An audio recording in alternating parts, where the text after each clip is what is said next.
Hola, ¿qué tal? Bienvenidos al curso ¿Qué son los impuestos? En este curso vamos a abordar eh, y tratar de explicar qué son los impuestos, cómo surgen, cuál es la finalidad de estos mismos, por qué se necesita que el Estado nos cobre impuestos, a qué van destinados, así como algunas de sus características universales. En primer lugar, tenemos que empezar por definir qué son los impuestos. Bueno, de manera muy resumida, los impuestos son una forma en la cual el Estado puede obtener ingresos. Pero, ¿por qué el Estado necesita obtener ingresos?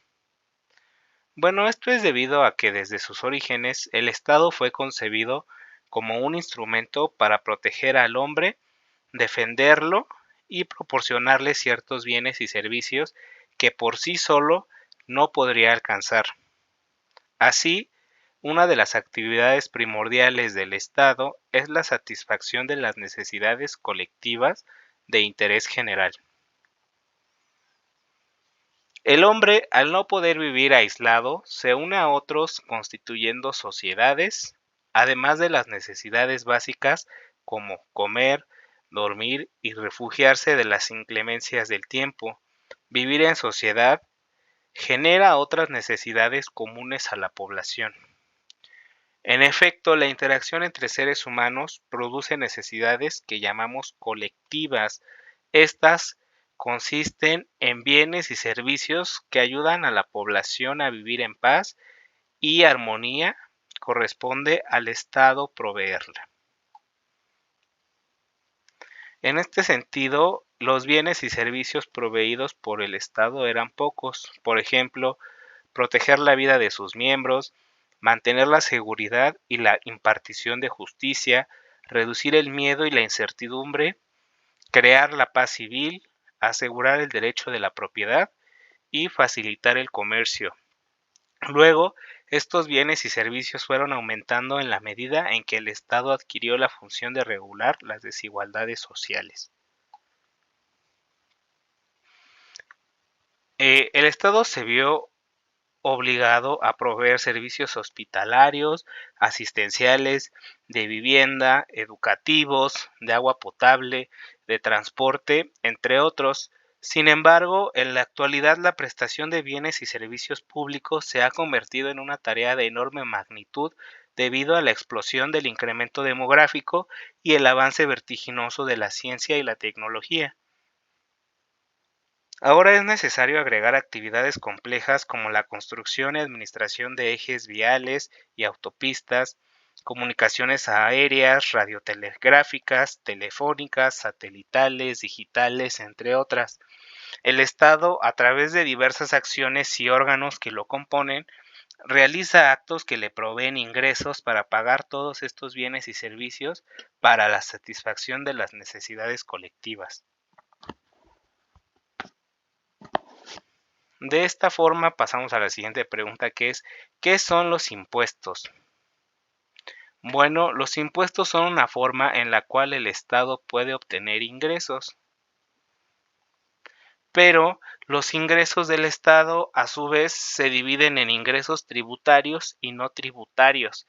No solamente de los ingresos se van a tener, no solamente de los impuestos se van a obtener ingresos. Un ejemplo es los ingresos tributarios comprenden los impuestos, aportaciones de seguridad social, el pago de derechos y contribuciones especiales. De la misma manera, los ingresos no tributarios son los ingresos por la actividad propia del Estado y los ingresos financieros. ¿Cuál es la actividad financiera del Estado? Bueno, la actividad financiera del Estado es básicamente la razón por la cual nosotros necesitamos que exista un Estado, y esta comienza con la obtención de los ingresos para posteriormente administrar estos ingresos, y como fin último es la aplicación de los ingresos para satisfacer las necesidades de la sociedad. Ahora, el Estado necesita de ingresos para darnos los bienes y servicios que por nosotros mismos no podemos obtener. estos ingresos los obtiene de fuentes tributarias y no tributarias. No obstante, los ingresos tributarios tienen un carácter decisivo para que el Estado cumpla su fin y pueda satisfacer las necesidades colectivas. Por ello es importante que todos aportemos. Y bien, ¿cuál es el proceso de creación de los impuestos? Bueno, en México, el Estado, a través del Poder Legislativo, es el único que puede crear, modificar o suprimir impuestos destinados a cubrir el gasto público. A esta facultad se le conoce como soberanía fiscal, potestad tributaria, poder fiscal, facultad potestativa o poder de imposición. El pueblo o sociedad tiene el poder máximo dentro del país y actúa mediante sus representantes para crear impuestos. Ahora bien, ya establecimos que a través del poder legislativo es la creación de estos impuestos, pero a continuación les voy a mostrar un pequeño gráfico sobre cómo es este proceso de una manera un poco más profunda. Y bueno, primero tenemos la iniciativa de ley, que son las propuestas de ley para establecer impuestos. Pueden provenir del presidente de la República, de los diputados o senadores y de las legislaturas de los estados y deben presentarse ante la Cámara de Diputados. Posteriormente tenemos la etapa de debate y discusión. La propuesta de ley se discute primero por los diputados y si es aprobada pasa a la Cámara de Senadores para ser discutida allí también. Entonces, durante estas discusiones, la propuesta original puede ser modificada según los legisladores consideren prudente. La iniciativa con sus modificaciones debe ser aprobada por ambas cámaras, si no, el proceso termina sin que se vuelva ley. Y por último tendremos la publicación. Y esta va a suceder siempre y cuando ambas cámaras aprueben la iniciativa.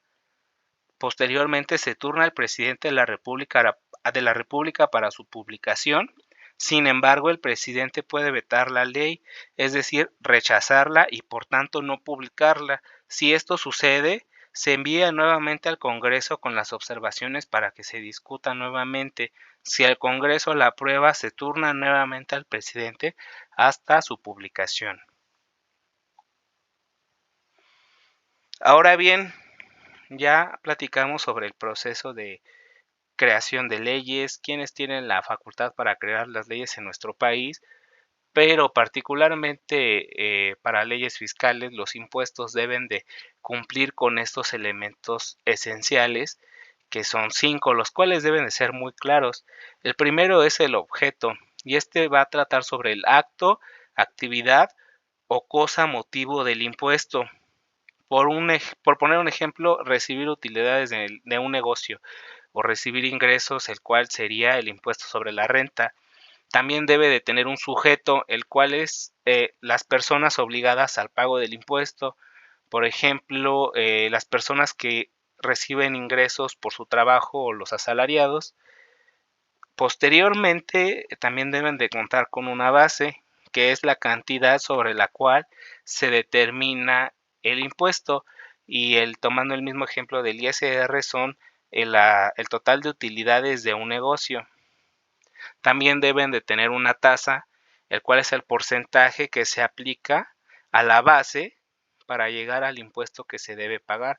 Por ejemplo, la tasa del 16% del IVA, que es sobre el consumo. Y también debe de tener o especificar la época de pago, la cual se refiere al plazo o momento para pagar el impuesto.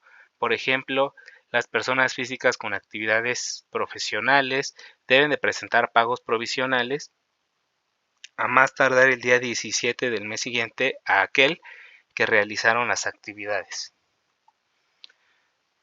Y bueno, también hay límites a la facultad de crear impuestos. Como bien lo comentábamos, vivimos en un país soberano y democrático, por lo cual las autoridades no pueden ser totalitarias. Y estos límites consisten en el primero es la reserva de ley, que es el poder legislativo solo puede crear impuestos mediante ley. Posteriormente se encuentra la capacidad contributiva. Al crear los impuestos, el legislador debe respetar la capacidad de las personas de pagar, por lo que los impuestos deben establecerse en relación a ingresos, de tal manera que quien tenga más ingresos pague más. El siguiente es el de igualdad tributaria, que se refiere a que el legislador debe crear impuestos sin otorgar beneficios o privilegios especiales, de tal manera que todos los que se encuentran en igualdad de circunstancias estén obligados de igual manera al pago de impuestos. Y por último, el destino al gasto, el cual se refiere a que los impuestos deben crearse para cubrir los gastos públicos. Esto es para que el Estado cumpla sus fines y satisfaga las necesidades colectivas. Y bueno, muchas gracias por su atención. Esto es todo por el curso del día de hoy. Si tienen alguna pregunta o duda, háganmela saber y voy a tratar de estar respondiendo lo más rápido posible. Muchas gracias y nos vemos en la próxima.